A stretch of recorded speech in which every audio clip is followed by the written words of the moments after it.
Ladies and gentlemen, it's time to start this panel session number 1. I have a great pleasure to be chairing this panel session, and traditionally, we as 6G Flagship, one of the co-organizers, we have privilege to organize one panel each year at this conference. So we selected this time to talk about digitalization and closing the digital divide gap that we are having already now during 4G, 5G era. And we are discussing today what should we do and what issues we should discuss about when moving forward towards 6G era on this respect. We have really a great panel today representing quite broad view on digitalization, related business models, etc. We have Jaap van der Beek from University of Luleå, Marko Höyhtyä from VTT Research Center, Sudhir Dixit representing today University of Oulu, Nakao, professor from Tokyo University, Hanne-Stine from Telenor, and Volker from Nokia. So we have both industry and operator also represented. The biographs are in the program. You can find more of their specialties and background over there.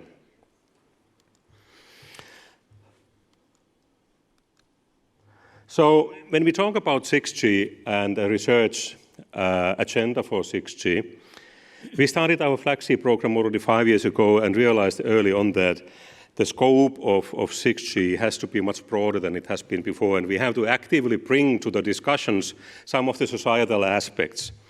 Sustainability discussions really took off when we were launching Flagship in 2018, and already, so that's an important area. Also, these alternative future business models, they were actually brought to discussions when 5G was aggressively pushing new dimensions of this famous IMT 2020 triangle, massive machine-type communications and ultra-reliable low-latency communications, opening the way towards future vertical directions.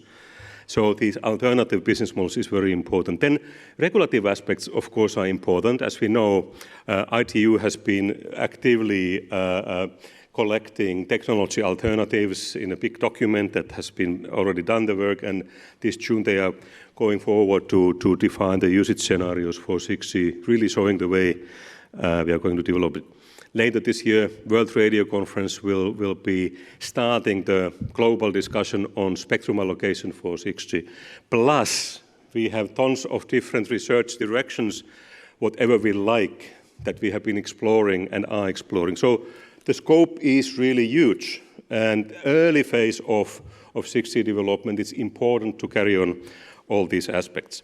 In this panel, we'll be focusing on digital inclusion. Actually, the main message that we would like to get clarified here is, in other end of the line is 6G enabled metaverse type of engineer's daydream vision of 6G versus simply improving coverage so that future societies relying on all sorts of digital services are really serving the citizens no matter where they are, even in the wilderness, even in poor countries in the middle of nowhere.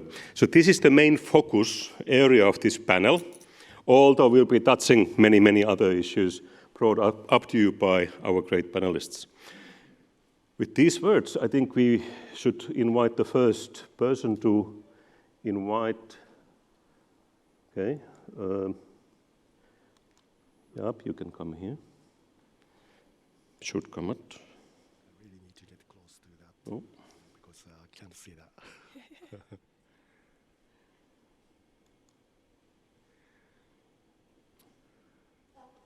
I don't know what is going on. Okay. Okay, thank you.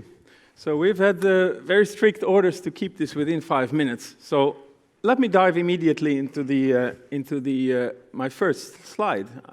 This is a case study I want to discuss, and perhaps it can kick off some discussions later on the particular problems and solutions that we may have.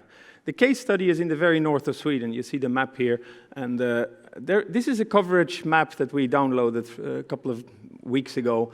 And this is actually the situation for that it has been for the last 30 years, the last 3 decades since the mobile phone started. So you see there's an enormous amount of area that is not covered. And then you may say, with these mountainous regions and so on, and then there's not much to cover in the first place. Well, it's quite rather the opposite. There's a lot of value and a lot of activity here going on. First, you have the tourism. There's a hiking trail here, which brings tens of thousands of tourists to this region, and they are out of coverage. So there's an industry here that cannot connect, basically, and has not been able to connect. We have more importantly, arguably, we have indigenous people here that have summer residence. There's hundreds of Sami people who have their summer residential places in these valleys here, and also they have been without coverage. So I want to. And we have in a national project in the last 5-6 years, we have been taking on the challenge of bringing coverage to this region, and we've stumbled across a number of uphill challenges, basically, that I want to go through. I have 3 slides. The first one is the business models. So one of the problems and challenges we have seen is that. Well, clearly, operators so far have chosen not to bring any coverage there, and the problem is really related to the business model in the sense that whenever you ask the operators, could you put the base station there? They say the first question they ask is, how many residents are there? In other words, how many new SIM cards, how many new subscriptions can we buy? There is a single parameter that today determines whether a base station is profitable in such an area. And so the marginal cost of extra traffic is irrelevant. If we have, and that is due to the flat rate, right? If we would still have a model where we would charge by the megabyte, perhaps these kind of base stations would be profitable. So the residential model is something, because these Sami people I just mentioned, they don't live there. They live there for a couple of months a year, and then they move again. So they don't count in the eyes of in the business models, right? The second one, spectrum regulation, right? So there is spectrum in these. Of course, there's plenty of spectrum here. Actually, there is no spectrum scarcity at all. We don't have to search for spectra. We shouldn't be able to search for spectra to connect these Sami people and tourists. But the problem is the spectrum is locked, right? There is a free market for the spectrum. We have once every 10 or 15 years, we have an auction. And it's a nationwide auction, and the operators get their hands on that and then choose not to use the spectrum in this region. Now, that is a problem, because that means that for the coming 15 years, there is no market at all. Even if you were an entrepreneur who would like to enter this market, there's thresholds, right? There's no spectrum available, even if you are willing to invest there, right? So if we look already a little bit further, that needs to change to 6G, right? So no technology changes, but regulatory changes.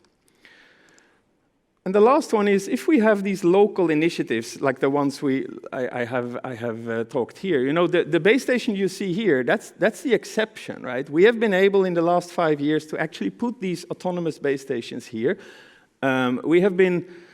These are fully autonomous, no fiber, no roads there for maintenance. There's no electricity there. These are fully autonomous, and they provide now coverage in this region for these Sami people. But this is a unique accomplishment. This is not we have battling to accomplish this. There's like 4 of these currently operational, and there's another 6. Of these type of base stations that are being projected. And it's these 3 bullets that we have had to deal with, right? And perhaps we have more possibility to go into that later on. The last one is national roaming. So if we eventually would allow to have local initiatives, local spectrum regulations, local operators to take care of these like huge parts or white spaces, we will have to deal with the roaming issue, the national roaming, and create somehow the experience that we have abroad today, right? Where we can choose the operator we want with our single SIM card in our phone. So these are the 3 points, business cases, spectrum regulations, and that roaming that I want to bring. Thank you, Jaap. Exactly 6 minutes.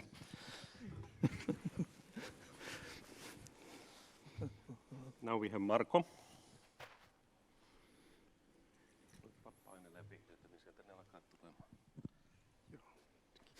Thank you.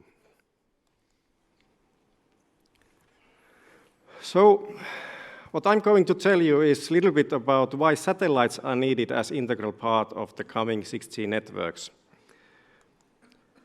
So, how 5G networks have been designed is that, and planned, they have been mostly designed to operate on the horizontal domain. So, they are very well planned and optimized to support things that happen on the Earth and close to the Earth's surface.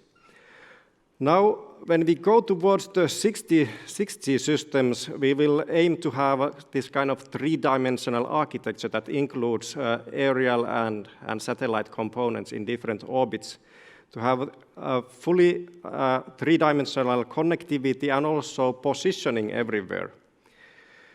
So if we take a look at those performance indicators from different generations, we can see that, of course, all those main indicators are increasing with upcoming generations. So we will have more capacity, lower latency, better support for mobility. But what is really the distinctive feature is this three-dimensional capability for accurate positioning and connectivity everywhere. So those multi-layer systems, they are now taking the capabilities of those different platforms in heterogeneous network on terrestrial domain, and then the upper parts, so non-terrestrial networks. And while the 5G was not fully integrated system, even though it will have NTN component that will be integrated into it, and there will be some kind of three-dimensional system in coming years, we are nowhere near to that, and it will not be very seamless yet in the 5G, whereas in 6G, the idea is that the network will be fully seamlessly integrated so that the end user, for example, using the handheld device, can connect anywhere to any type of services using any of those access points, whether it's on the ground, on the air, or in the space. So this requires software-defined networking capabilities and end-to-end orchestration of the system. And actually, Europe is now also investing quite heavily in building this kind of multi-layer network called IRIS² or IRIS², investing $6 billion to build multi-layer system that will have the LEO satellite component, geosatellite component, and terrestrial system integrated together. And the aim is to have that system fully operational 27 and then supporting both the critical users and the end user, so the consumers. So what is satellite bringing in? So we already heard about the inclusion and remote areas. So there are a lot of these kind of areas where it is not sustainable. Some areas in the Arctic are ecologically fragile, and you cannot really build very vast infrastructures on ground. And in other areas, it is not economically feasible to build very good networks on ground, but satellites can provide capacity to those areas.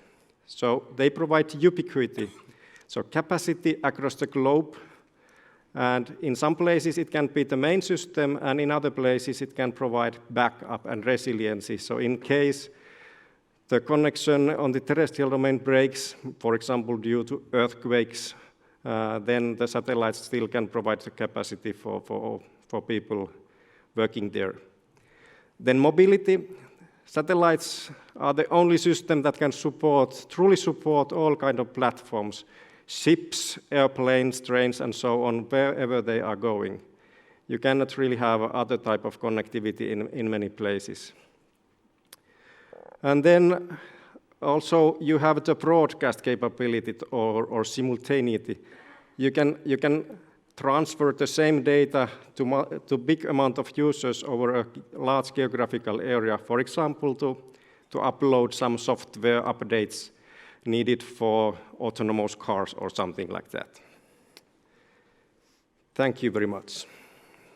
That's great, less than 5 minutes.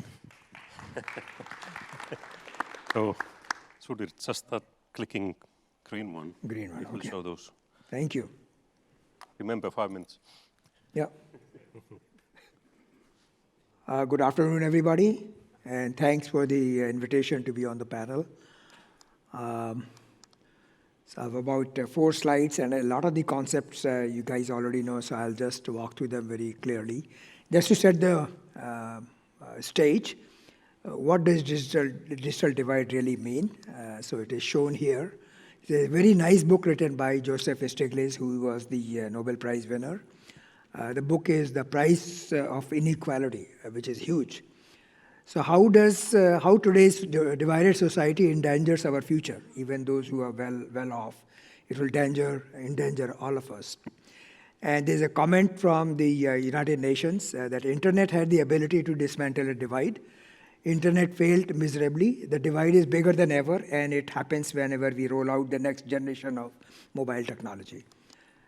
And here are certain bullet items that there are about 3 billion people still unconnected and even more underconnected with broadband. Digital divide increases with every new mobile generation. That's a fact of life in many parts of the world. There is huge cost for the society because these people don't have sufficient skills. They don't get enough education. They can't get good jobs. They don't have income.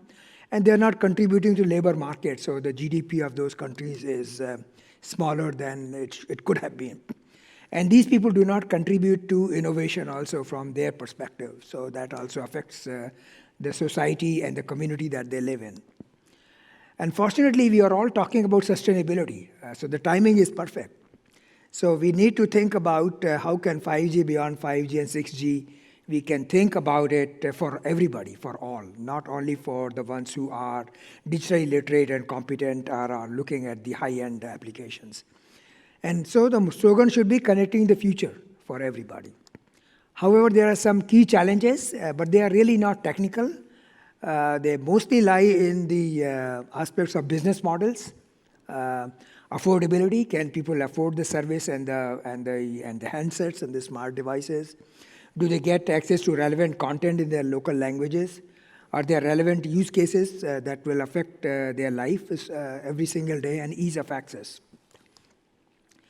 So this picture here shows very broadly, I don't expect anybody to go through the detail, that there is a local coverage in the community or in a remote hamlet or a village through Wi-Fi. Wi-Fi is still a cheaper solution, but people are talking about private 5G or private 5G solution for local coverage. And then you need some kind of a backhaul. And backhaul is typically provided could be provided by TV white space, microwave fiber, or by satellite link. So the main problem or the challenge is mostly in the backhaul side, because that has to carry all the aggregated traffic, and that happens to be quite expensive, or that infrastructure does not exist. So there is an architectural model for free access. There's something called digital public goods. So the United Nations has come up with this idea about digital public goods. This is a content that is good for the society that should be made available to everybody free of cost. So it should not be charged. And those bytes should not be counted when they're consuming the content. So it's very similar. When we think of internet, we still best effort, but we should think, can we divide this internet into 2 types of network? So similar to the roads, so when you're riding a bicycle or you're walking, it is free. So there you could divide internet so that when you are using slow internet, it should be available to you for free when you're not streaming or watching video. But text and images should be delivered to you free of cost. That's the model. And that is typically called something called Internet Lite. There's a full internet and Internet Lite that should be available to everybody no matter where they are. And I don't have the time to go into it. So basically, there is something called digital public goods, and that content is residing in the servers in the internet, in the core network, and the same content would be available in the village area, in the local server that can be delivered very rapidly, and that can also have the video part in it as well. But however, the connectivity by itself doesn't add value. So you need to have a very effective knowledge portal. And many parts of the country, many parts of the world, in many countries, they don't have good portals for providing the relevant information to the users or to the community. Okay, so this is the last slide. So I wanted to share that there is a very interesting innovation that has been proposed by the government in India, whereby anybody can install a Wi-Fi hotspot wherever they want, and they don't need to get any license or anything like that. And the whole idea is built around unbundling the Wi-Fi ecosystem. So there is something called, you have got these ISPs. So a hotspot will connect to an ISP, and the access to the ISP will be managed by something called public data office aggregator. So these people, they will connect with them, and there is an application provider, so that will provide the application interface to the user. So it's like kiosks, so people can walk into the kiosks, and they have access to the internet for the duration that they are utilizing. And these guys are licensed by the some central entity where they have to register. Your time is Thank you very much. Thank you. Thank you. Okay, then we have Nakao. Just start clicking the green one. Okay.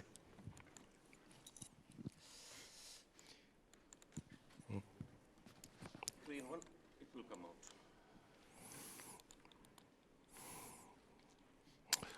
Okay, hello everyone. I'm Nakao from the University of Tokyo. So I like to throw a different kind of stone in the pond. So my talk title is Democratizing 6G Innovations via Local Private Networks. So in Japan, we have a local 5G regulation. There you can get a license if you're not telcos, if you're like university professors like me, and if you are general industry people. So then you can go to the government and get the license of the 5G. There is a designated frequency band that you can apply for and get a license for that. And you can do experiment with this 5G. But now researchers are trying to customize this local 5G equipment so that we can go for local 6G.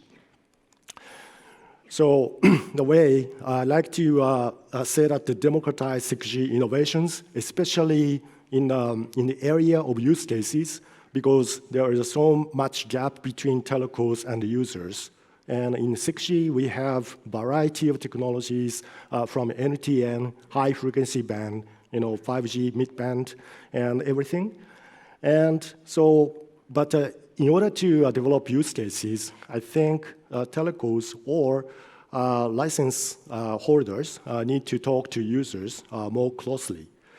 So democratization means that providing people with easy access to technical and business expertise without extensive and costly training.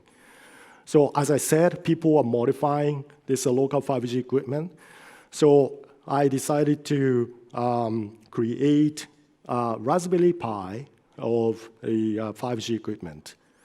So requirements for democratizing given technology, small form factor, low cost, low carbon energy, and flexibly reprogrammable and rapid deployability. So these 5 requirements are there if you would like to do something like Raspberry Pi in the field of 5G or 6G.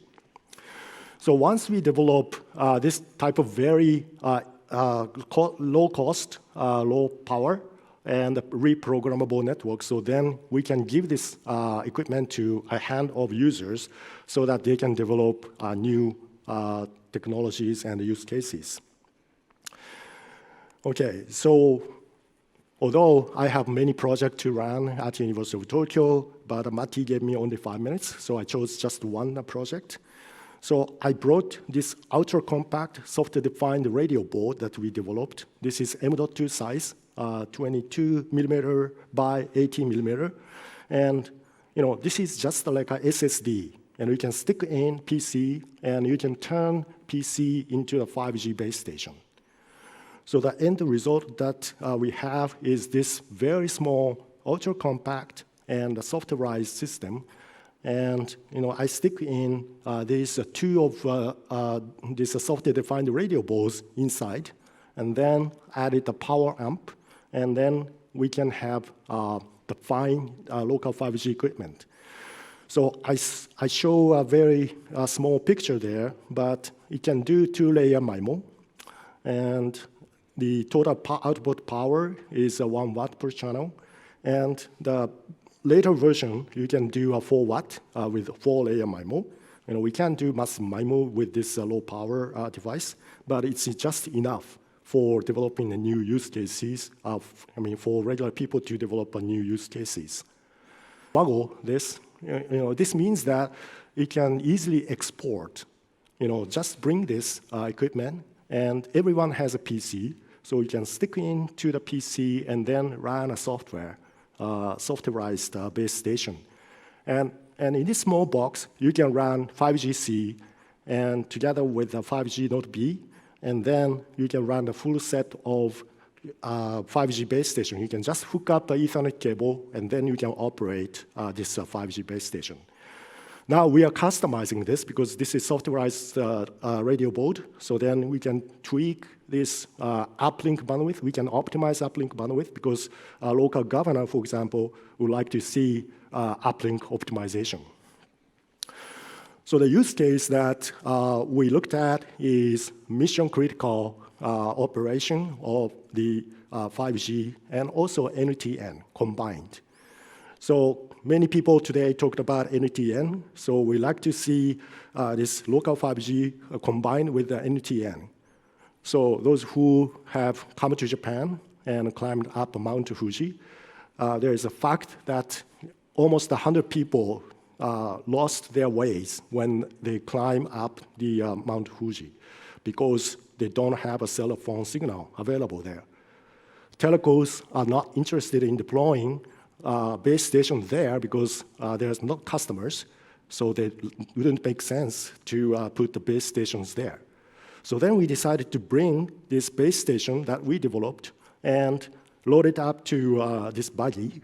And then we have NTN dish antenna and combine them so that you can operate this buggy anywhere you want so that you can create the 5G area.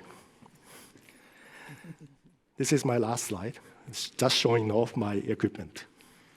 I was driving that vehicle with Aki in November. Yeah, yes. Thank you, Aki. Hanne-Stine. Yeah, thank you.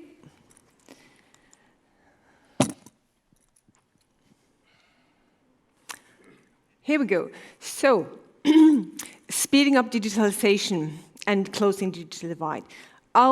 I'll hold that we need to embrace new 6G business models. And I'll do this, I'll say that user needs, they are access agnostic.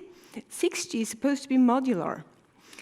And from that, I take that the point of aggregation and integration, that may change and that we will have new business models.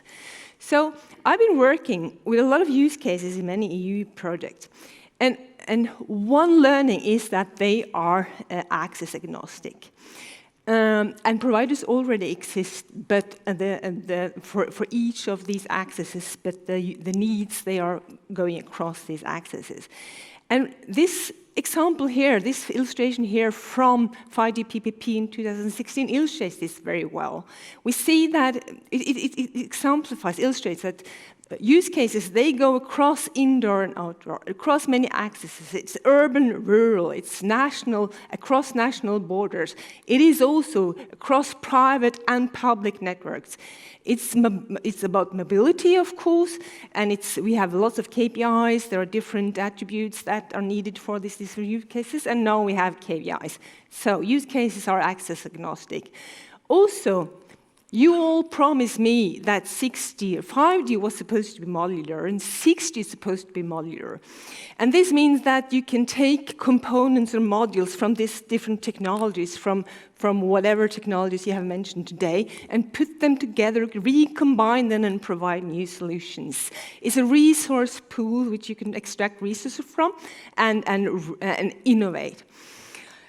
To me, this means that the system integrator's value proposition is needed in order to speed up digitalization and innovation, of course, moving into the 6G era. So this is, I try here to illustrate that in this 6G architecture, we take all these different components then and make one instance of a system. Then you have one, call it operator, a network.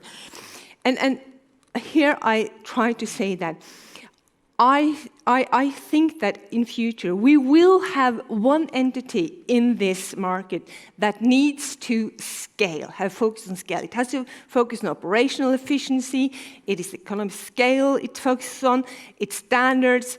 It is what we all call for as operators from 5G, for instance, ability, cost efficiency, and ability to scale.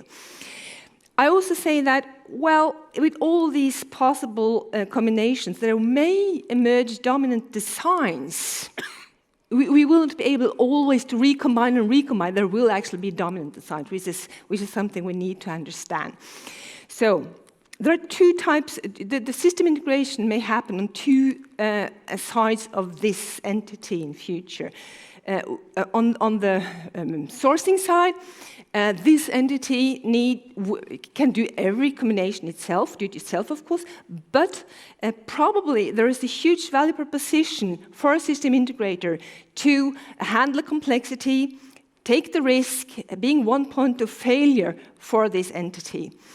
And the business model for these different two entities, they are very different. We have to open up and allow for that. The other system integrator is more towards the users and the customers. In order to deliver different solutions for different needs, you have to system integrate different modules, different parts of all these technologies together in order to cater to those needs. You cater to differentiation. And of course, this is also a very different business model. So my point here is that for speeding up digitalization, we have to recognize and embrace new 6G business models, and we also have to expect competition for a dominant design, which is a different story, almost. Yeah, thank you. Thank you, Hanne-Stine. And now our final warm-up speaker, Volker. Thank you, Matti. So, ladies and gentlemen, this is all about potential of digital. It's about opportunity, and yet the topic of the panel really is one of great relevance in terms of how do we speed up digitalization and help close the digital divide in the 6G era. So what I'd like to do with you in the next 5.5 minutes is to shortly explore what are the key driving factors. How do we actually find ways to realize the potential of digital on this path to 6G era and the future networks of the future? And it starts with, no surprise, it starts with what are the relevant problems to be solved. right? And when we discuss relevant problems to be solved, I guess there's 3 areas that truly stand out. One of them, as has been prominently mentioned by some of the previous speakers, is about digital inclusion. And by the way, digital inclusion, ladies and gentlemen, is not just about connecting the unconnected. That's a big one, right? In the remote areas across the globe. It's also about connecting the elderly, right? When I think of my mom and dad, my mom is okay with a smartphone today. My dad, both of them end of their 80s, not so much. Think of inclusion of the visually impaired. So there is a lot of opportunity with digital inclusion beyond connecting the disconnected in a regional sense. Trustworthy cybersecurity, another prominent theme. And now, of course, unfortunately tying into bigger change of landscape, geopolitically speaking. And of course, last but not least, it's all about sustainability. And by the way, beyond economic sustainability, it's about societal sustainability as well as, of course, environmental. Then the second area, and now with Nokia, of course, we have the ambition to create technology to help the world act together. So on this chart, you see some of the key areas that kind of will, in conjunction with 6G era networks, help us frame this so as to be ready for the next era in conjunction with multiple metaverse opportunity.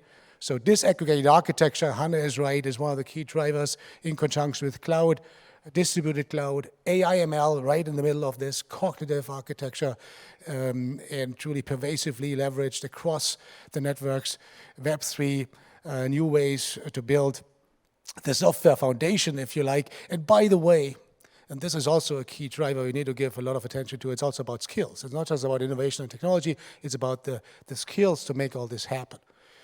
And then last but not least, user needs, very prominent. And when we say user, sure enough, it's about consumers, it's about industry, making sure we provide optimized connectivity for all these stakeholder groups. But maybe, and more importantly, or as importantly, it's also about developers, new programming priorities, the ways we program systems, and I'll come back to this briefly. So with this, we at Nokia Bell Labs in particular, have a clear vision of what the opportunities might be to help us speed up digital transformation. And it's really about broad enablers, right? Broad enablers in the sense of human augmentation, in the sense of enabling people to interact with and within digital worlds, but then, of course, combine this with the very prominent theme, and we heard about this quite a bit in the earlier part of the conference already, digital-physical fusion, right? Dynamic, connected representation of real-world things in the digital world, and the way how to combine these, and then leveraging this into all kind of valuable use cases, consumer, enterprise, and industrial. And all of this, last but not least, enabled by the right networks and the associated performance attributes. And you see a number of them listed here. No time to go into these in detail now, but ubiquitous compute is one, AI, ML will be another one, and the way we interact among humans as well as with the machines. So with this, as to wrap up the last slide, and maybe 3 key factors of how to make all this happen from a network building perspective. How do we build networks so as to realize the potential of digital? I guess the one key area that is very active in research and beyond research in the meantime clearly is about extreme performance specialized networks. We call it in-X, so it could be in-body, in-car, in production. And this goes very deep. I mean, for the engineers in the room, probably most of you are. I mean, it opens up a whole range of interesting questions like how to take the UILSC paradigm to the next level for the lower layers of radio. Then the next prominent highlight area to be highlighted really is network of networks. This ties into what we've also already briefly seen previously on this panel and in some of the presentations, like connecting the unconnected by means of airborne, spaceborne vehicles, but all the way down to advanced side link, cell-free scenarios in conjunction with and going beyond what in-X could do, linking in-X into a broader context, and all of this also nicely orchestrated by disaggregated architecture with the right orchestration and cognitive orchestration in place. So having said all this, last component before I hand back over to Matti and before getting an ice hockey body check. So this is the one dimension that I think is very important. It's about business model. It's about network as a service enrichment, if you like. So how do we build networks so as to enable digital transformation, by enriching network as a service in new ways, providing network as a code. What does it mean? It means to make life easy for guys who may not have had the chance to study engineering or information computer science, right? And that's part of the way forward, provide the right APIs, and decomposed architecture is the base for this, and doing this in a dynamic and trustworthy way. And I guess these are some of the building blocks to help make digitalization happen, and especially also covering some of the aspects of digital inclusion, as we will discuss more probably as part of this panel. Thank you. Thank you, Volker.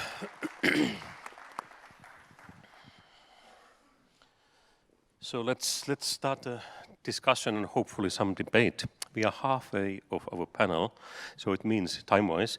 So it means that we have plenty of time for argumentation, yelling, or whatever. Don't throw the rotten tomatoes or eggs on each other. And I also expect towards the end of the panel audience to challenge us all here on the stage. So think about already some related questions that you may have. Maybe I'll get started. So most likely, we had some preparatory phone or telco meetings before this event, and I think we were agreeing in many things, not all, but many things. And I'm trying to remember what were the argumentation issues we had. But I claim that we are not primarily confronting any major technical development challenges when trying to connect the unconnected. So we have some of you pointed that already in your presentations, that many of the things are related to existing ecosystems, models. We don't have business models supporting building networks to remote areas, for example. So how should we get these local, regional, governmental players, whatever how we frame them, how could we get them involved, and what should be done in business model-wise so that those are really seriously investing on this important matter? Who wants to start? Yeah, I can start. So I agree with this. To start, I agree with that it's not a technological path we are. And when I see the conference here and the 6G, all the ingredients are there to make it a new journey for a technological journey, right? So there is a potential danger that we miss that opportunity. And again, I would say, remember with 5G in this stage, we also had goals of 10 megabits everywhere on Earth. So how to involve? Well, we specify a lot of verticals in our work, but how to get those? And a lot of these verticals now in the future will be societal. There will be societal verticals, e-health. There will be societal customers, and we must involve them in an early stage. They're not here now. They should have been here. And how to involve them? Well, we must change our way. We must change our way of developing the technology, and in a much earlier stage, connect our technology with the verticals together with the societal end users in the end. Somehow. Wants to continue from this? Okay, I might start by disagreeing that we have also technical challenges.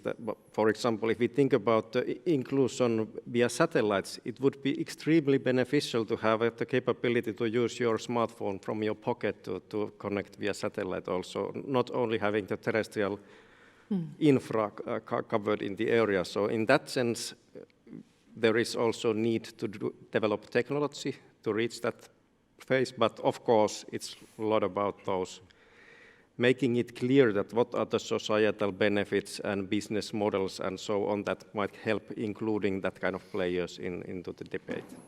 In satellite case, I think it's a lot about affordability of the technology, and Aki was talking about developing really cheap base station or access point technology to make it available. Can you comment things on that, Aki? Yeah. So I think, so in my opinion, so this is a good practice. Showing good practice can attract many other users, potential users, because until they see this good practice, for example, I show this Mount Fuji experiment. So you bring in this very inexpensive local 5G base station and connect it with a Starlink LEO. So then suddenly many people contacted me, how can we do that, right? So I mean, showing the viable use cases, showing good practice. I have strategy here. So in Japanese saying, so the next door lawn is greener is, I don't know how to translate that in your country, but, people think that, next door lawn is much, much greener than yours, right? So if you show that, okay, next door, the lawn is green, so then many people would like to do the same thing, grow the same kind of, lawn, for example. So I think showing good practice, maybe best practice using NTN and the local 5G, I think it's a key to involve more users. Yeah, I think building on some of the thoughts, so honestly, Matti, everyone, I think one of the key opportunities we have is to reach out and educate. You mentioned government, right? So it seems that we have done reasonably well, but we could do even better in terms of educating government policymakers earlier in the process as to what the opportunities of technology are. And it ties into what you said for verticals, right? Involving them actively. I think in Europe, we don't start from square zero. When I look at especially European Commission, Horizon 2020, now Horizon Europe, these are excellent vehicles. And yet, when I look at the one symptom that really is extremely worrying, namely the symptom that there is increasingly a shortage of young folks who go for studies in electrical engineering. At least that's what it's like in Europe, in Germany in particular. I'm not sure what it's like in Japan. Yeah. That's a symptom of that we failed so far to make society aware of why digital networks of the future, 6G, are relevant to help us tackle relevant problems in dimension of sustainability, energy efficiency particular, but also health, big time. And that's where we jointly also need to reach out. And each one of us individually, companies, academia, SMEs, that is part of, I think, part of the answer, part of the action plan we need. Mm-hmm. Yeah, just to add on. In rural areas, the disconnected, we are not talking about the operator rolling out a full network with advanced 5G base station, etc. We are talking about a different setting, right? And then I think this combination here of making the technology leaner, a lot leaner, but because we have all the opportunities and using satellite, but also we have been working a lot with network on wheels. I mean, you mentioned that you need it only for 2 months, right? We have cases with defense and media and forestry. They need it only for a short while, but they need it a lot at that point of time. Sometimes they need it lean, sometimes they need it very advanced, actually.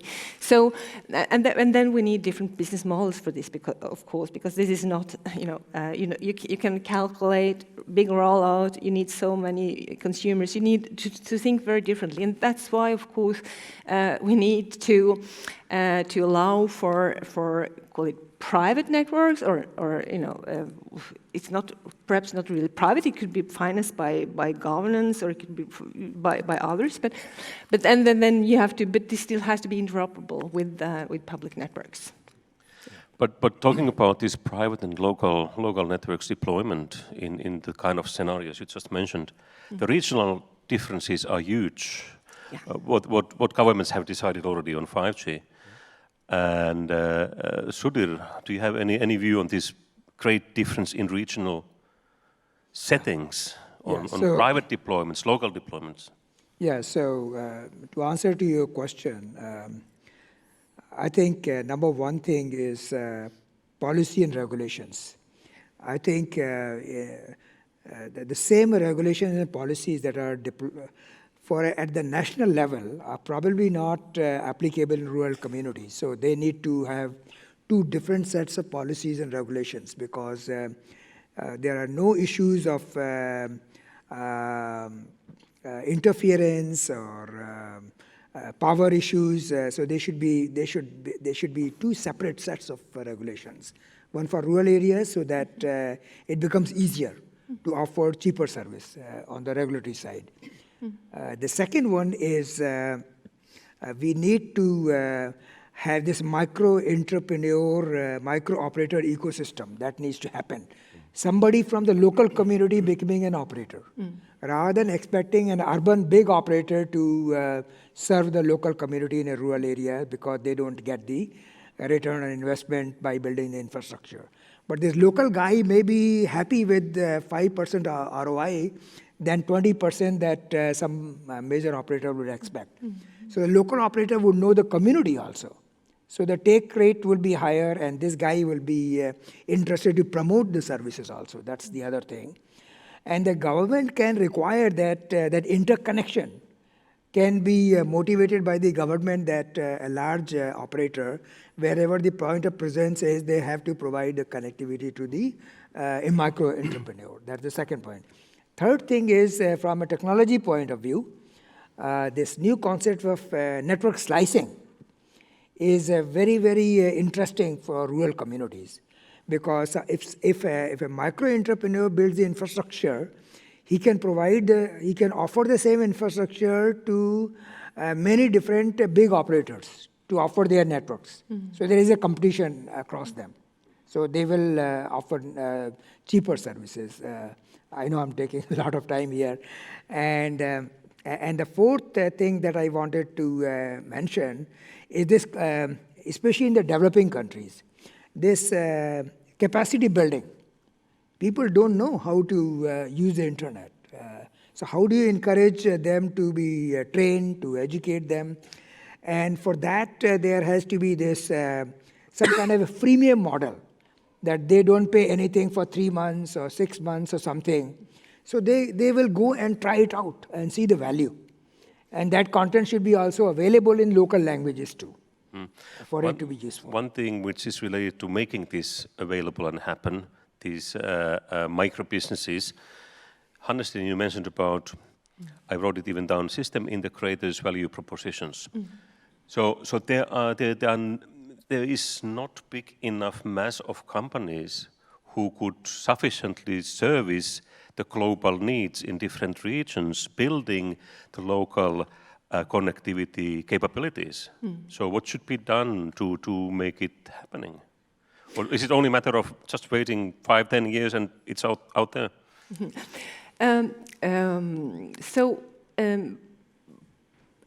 Technology is supposed to be modular, right? But we have to really open it up so that it is possible actually to recombine different assets. And in that way, you will find your business case and find your customers who are willing to pay you for that as a system integrator. So I think that is crucial, and that's why I also talk about a dominant design, because I mean we are protecting our businesses as they are, all of us, right? Yes, indeed. Yes, indeed. Yes, indeed. So in order to unleash this digitalization, we have to not only design technology, we actually have to implement the modular technologies, I think. But then isn't it so that ITU, when defining requirements for 6G, could be a real dictator, requiring that to happen? Volker? Yeah, thanks for the provocative statement or question. I think, first of all, there's value in standards. Yeah. There's value in standards. Secondly, there's values in a fair and reasonable, non-discriminatory patent regime. Okay, I think these are some of the foundational blocks. Now, the second part of what you're talking about, I agree with. The challenge or the opportunity is how do we provide the integrated solution in a cost-effective way and tailored to what may be a reduced capability set. Yep. That's the key question. The one thing, to be very clear, we don't need is government mandates on like, you need to do more system integration versus integrate. No, I don't think we need that. What we need is to be clear on the objective. And then let the players actively engage in coming up with the best possible solutions. Operators, vendors, partners, including system integrators. I think that's what I feel strongly about, and that's what we also need. I would like to continue on that, actually. In your slides, Volker, you had nicely categorized these metaverses to 3 categories: consumer, enterprise, industry. So digitalization to really, so that we have these digital twins in massive scale and metaverse there, it may take quite a bit of time. But there are different steps depending on the national challenges, requirements. In developing countries, they don't have anything. So we are talking about different needs globally, and we haven't yet been able to identify what shades of gray are in between. And that should be better probably defined, understood, so then we know what tools we have to try to solve these regional needs. Yeah, this is a wonderful debate, and I really like this because I guess many of us have reached veteran status. When I go back in history, right, we've had a consistent, I should frame it as a debate on opportunity. How do we help emerging economy, developing economy to leapfrog forward? Okay, and you know this, Sudhir, and I just come, actually 2 weeks back I was in Sub-Saharan Africa, and I can tell you one of the myths is that, I heard you say they have nothing or some statement. I think you're right, of course, from an average GDP perspective, of course. There is poverty. At the same time, though, believe it or not, there is a vibrant startup scene. There is digital natives out of Africa. So I think part of our vision should be, Africa is a case, a leading case, and India, I guess you could build similar case. We may find actually new skill base to tap into, as well as vibrant ecosystem. Think of the Beek discussion we had, opening up for X-apps. Why wouldn't we have some startup from Nairobi, Kenya, or Johannesburg in South Africa? I could imagine this. Absolutely, we should foster that. And by the way, one last point, since I just got back from Africa, I have to make this. You know what's really holding up back people, consumers, is the high cost of phones, devices. Yeah. Right. So that's another discussion we need to have. There's no easy answer. I mean, economy of scale is part of the answer. It'll eventually happen, but then probably part of the answer in this case also might be government, like reducing some of the license fees so that some of the price points for devices might be lower than they would. I mean, we need to be creative along these lines. Device cost is one of the key factors of holding people back in developing economies. Can I say something to this? This leapfrogging is a very important and interesting point, because many of these countries didn't have the older legacy systems. Exactly. So they don't need, there is no backlash from the existing players. So they can really go to the next technology much more easily. If their leaders are visionary and they are willing to invest, and they are going to get the right kind of support, and this has already happened in many countries, that they are not building the fixed infrastructure at all. There are no phone lines or anything. They stopped long time ago. So this is a very important point. And the other thing you mentioned, Jaap, was about getting the vertical industries involved. They have a big role to play because, if you look at the agriculture industry, the healthcare, the banking, if they can provide their services to the rural areas like healthcare and agriculture, who want to sell seeds and fertilizers, and if they can come on board, then they can subsidize the services as well. So they have a role to play rather than the customer paying. These enterprises can also play a role in keeping the cost low, operational cost low. So that there is an opportunity. So those are 2 very good points to consider. Yeah, so that's important, and the thing is, they are not used to that. Yeah. For the first 5 generations, they don't have those new actors and stakeholders. They are not used to having that role, and many of them don't want that role. Yeah. If you ask them now, right? They are happy. They're perhaps in a situation where they expect 6G to be somehow magically handed over to them and to provide all the services that whatever that they may need. But they are needed. We need them now, and so we need to not only we need their engagement, we need their involvement in the process of standardizing, and also for capital. Right, you're saying we need the capital to the investing. We need to capture all those values that are in those rural regions for those that are not captured in today's business models, right? In the old business models. So the real disruption that we need is not in the technology. I mean, there will be disruptions in technology as well, but the disruptions that we need and that we need to talk about are disruptions in the involvement of these stakeholders. That's what we need. Could those be enforced through regulation or governments or whatever, if they are forced? Yes, I think so. And not everywhere. We need new regulatory regimes. Again, we need disruptive regulatory regimes, and perhaps regulatory regimes that are specific for certain regions. We know that the current kind of regulations works perfectly for urban areas. Right? There's no need to change anything there. But there is a change. There's a need to, obviously. I mean, we haven't solved this in 5 generations, right? So there is a need for that. So the challenge with the regulations is that you can write these regulations and policies on paper. But if people are not familiar or they don't have the ability to consume and do something about it, it doesn't do very good. So the government, and they're very good, they're very bad in engaging as well. They will make it policy. They have these secured jobs. So they really are not very passionate about it. People who do the work, who needs to go out. So there need to be some kind of a training programs that will go to the village or rural areas and train them that this is what you can do under this regulation. And as far as the investment that is required, you'll be surprised. Even rural areas, you'll always find 1 or 2 farmers, they are quite well-to-do. Yeah, absolutely. And they have the money, but they don't know what to do with it. Absolutely. This is the problem. Next, Hanne-Stine and then Volker. Yeah. So no one like regulations. We don't like. You're right.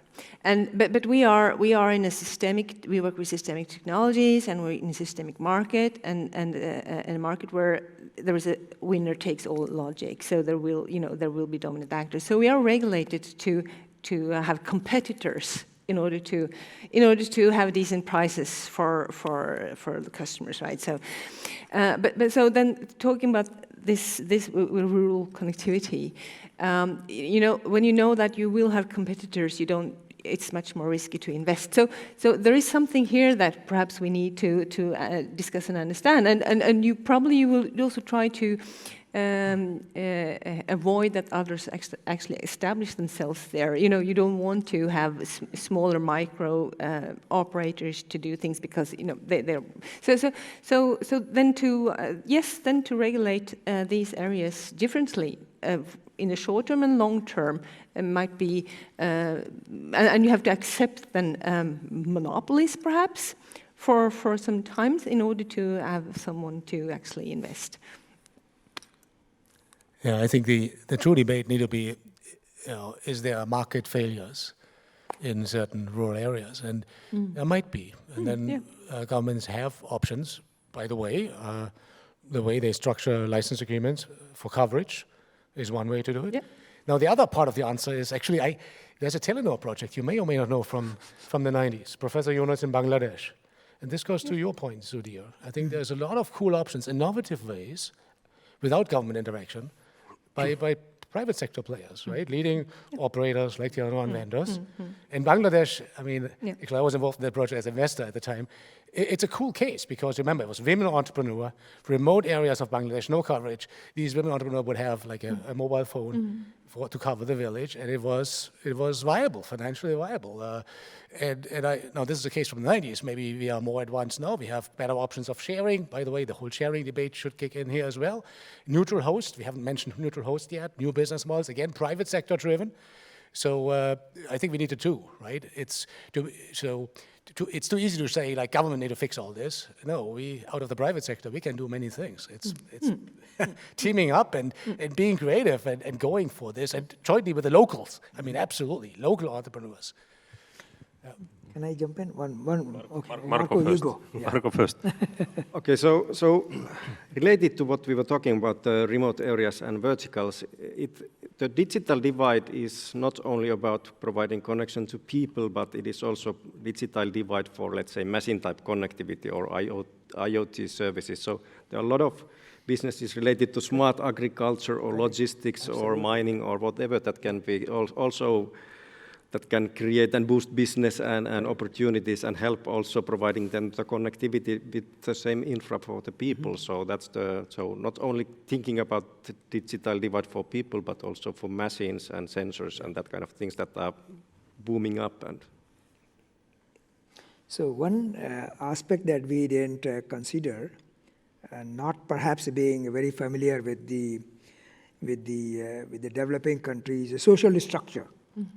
There is a lot of social resistance at the village level because typically there is a head in the village, and if you provide internet connectivity to the people, this person thinks that he is losing power.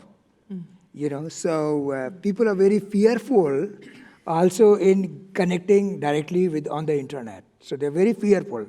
So unless the village head or these powerful people in the village, they become the part of the ecosystem, stakeholders, that they see they are benefiting, there will be resistance.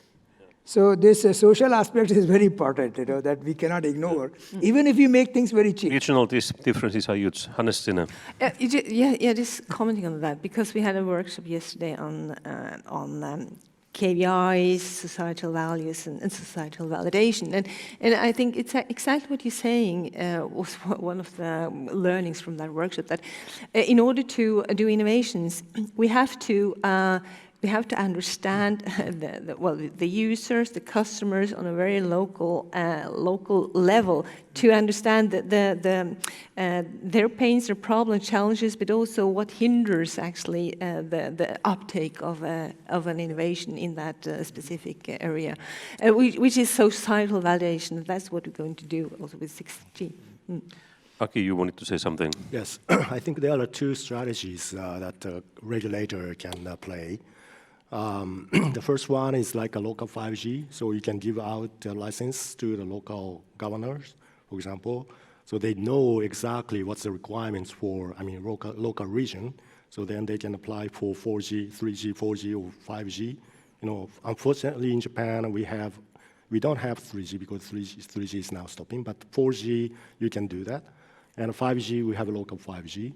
And we can increase the frequency band for local, because we know if you go higher in the frequency, so then it's very hard for telcos to cover the area, so it's very costly. So you have to think about this problem. And a second strategic point is that so regulator may have at the end of the day, telcos need to pay for frequency license fee. And then that's a major factor for, telcos deploying the base stations. So this means that when in Japan, so the millimeter wave is not yet deployed, very widely. So what they did, what we are discussing in ministry is that maybe we can do a conditional auctioning. Like, we put a condition, like, certain area, you should have this millimeter wave. We could play the same trick here. So, for example, in the local, government, if there is a certain need, so then the regulator can do something like a conditional auctioning. Okay, I suggest that we take questions from audience at this stage. We still have some time for it. So, anybody wanting to make a comment, statement? A really tough question would be even better. It's dropped. Joseph Noll, University of Oslo and Basic Internet Foundation.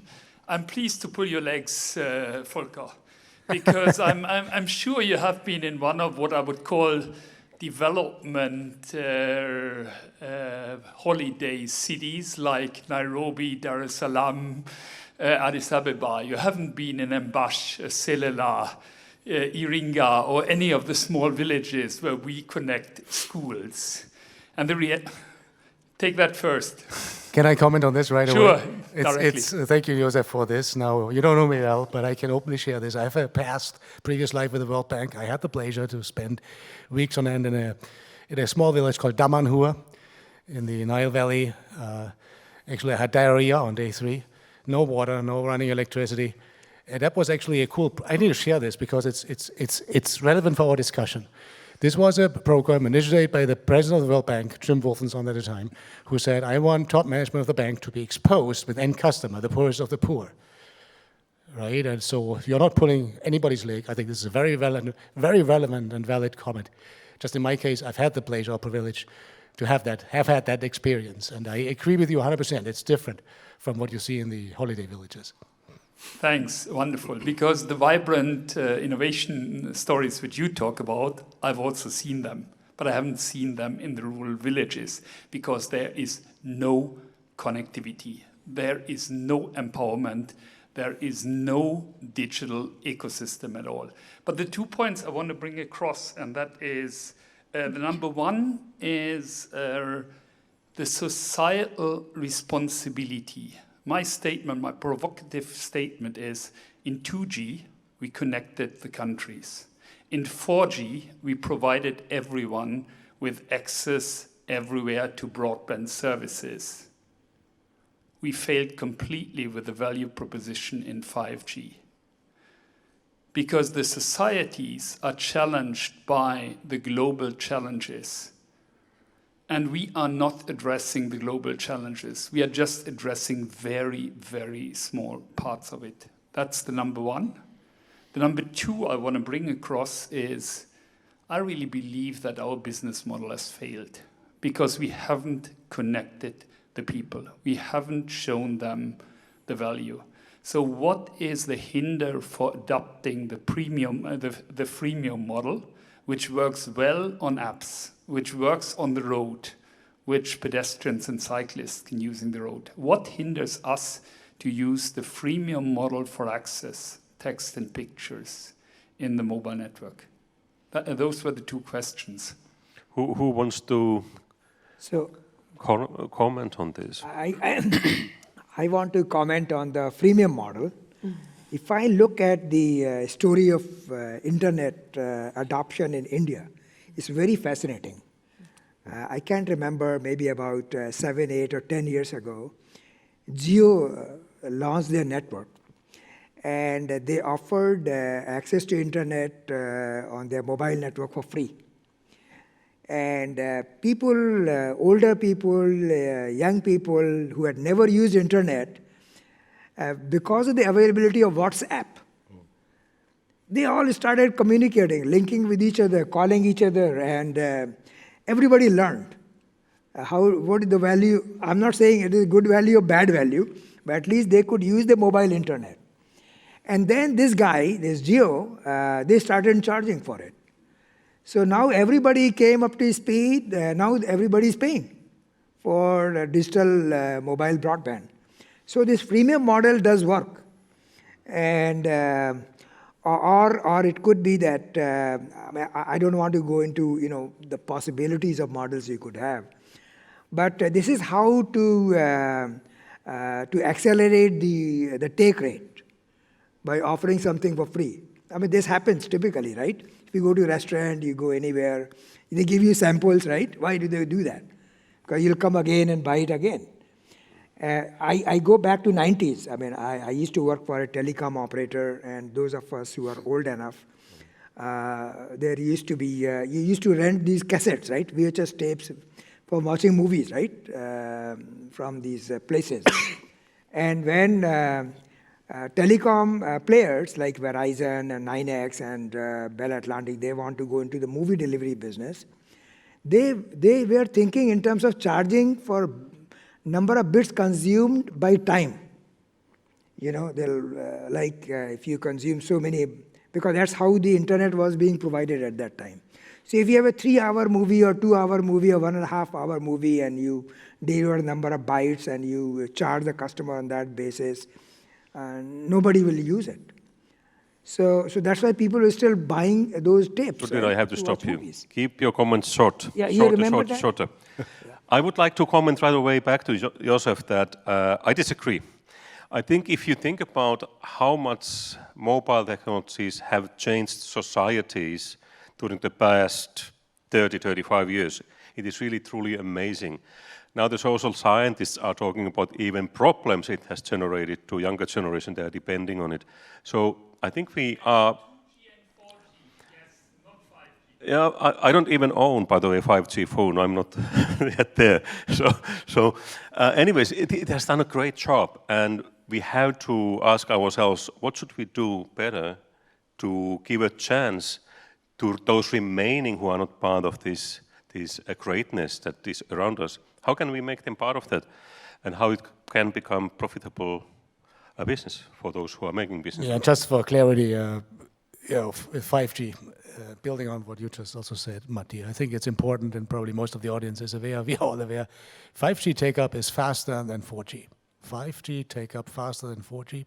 At the same time, there's a sense of, and I share that sense, like this should happen even faster, right? But we haven't even seen the true potential yet, but we are working on this. Standalone is just now, I think all the lead operators are now clearly committed, we'll make it happen. So Joseph, stay tuned, we'll make some great things happen, but at the same time with you, how can we unlock some of that value for developing economies? That part I agree with, okay? But let's not go to the other extreme and say 5G is a failure. I don't share that at all. No, the evidence is actually different.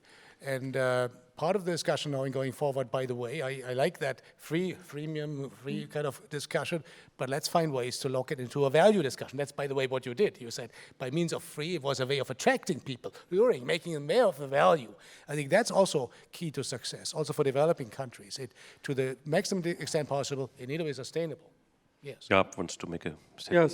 so I'm convinced that societies everywhere eventually will have to draw a line on the map. On one, concretely, beyond which commodities like what we want connection to become cannot be solved with the models we have used so far. And on the other, on the urban side of the line, everything works nice and has been working nice so far. But beyond that line, it has not. And we probably are inevitably we will have to concretely draw that line and make regulatory regimes for those specific and business models, by all means, societal business models where the society, perhaps provides the capital or whatever to make that happen. There were other questions. Let's take a new one. Who was the first one? Eric, and then gentleman over there, and then Louis, is it? Okay. Yeah, so Eric's from Chalmers University. So I was involved in research on vehicular communications for traffic safety for 10, 15 years. I stopped doing it because there is no deployment. So there is a clear societal value that this industry has failed to deliver on. So if I was a politician, I would say, you will get zero spectrum until you get your act together and provide these services for society. Service A, Service B, Service C.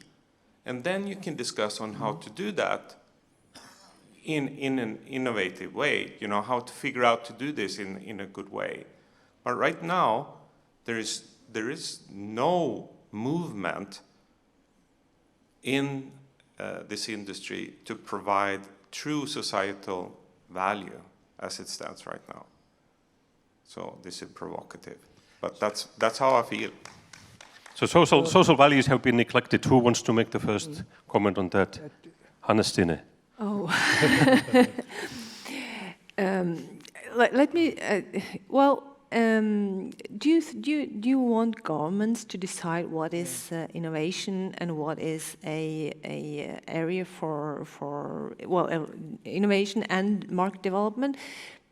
I don't think so. I mean, that's part of what we're doing. We are leaving that to private entrepreneurs to understand that. But of course, we have to work together with the users who are having the challenges in order to identify those areas.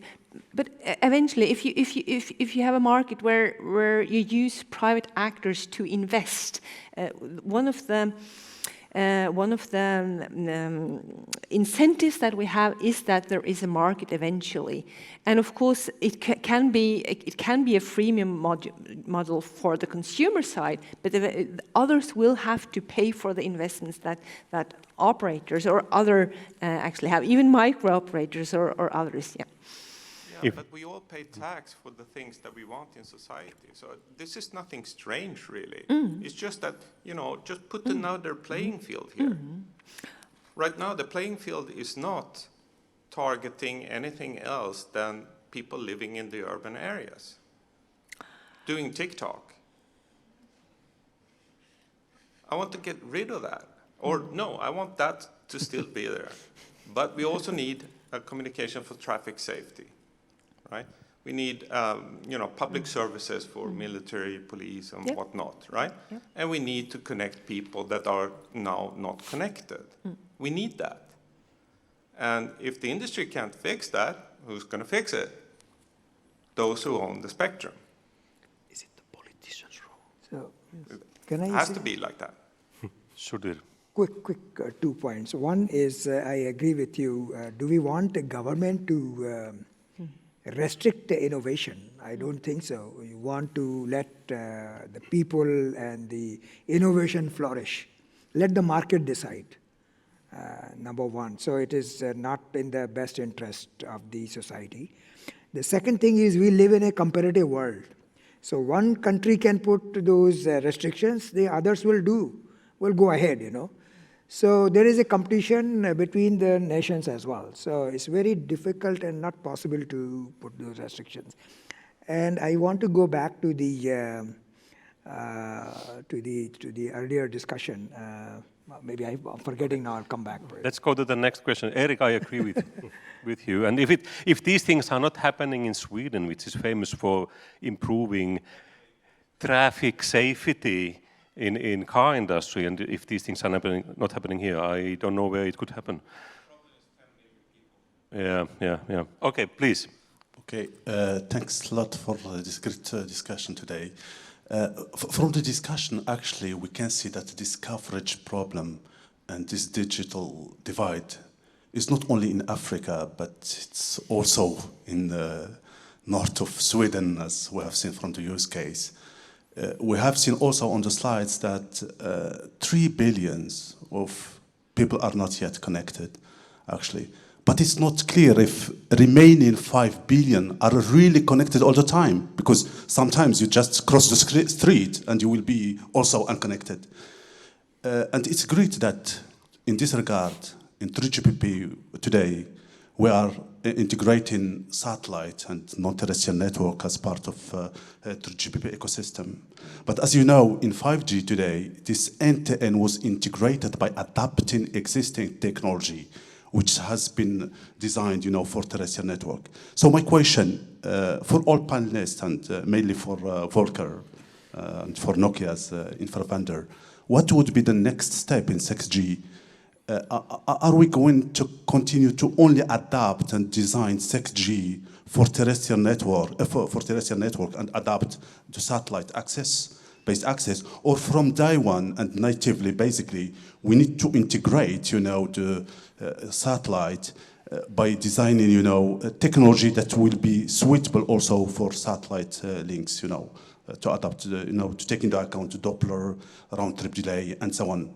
One example is the waveform, for example, should be adapted, and designed to take into account this satellite access. Thank you.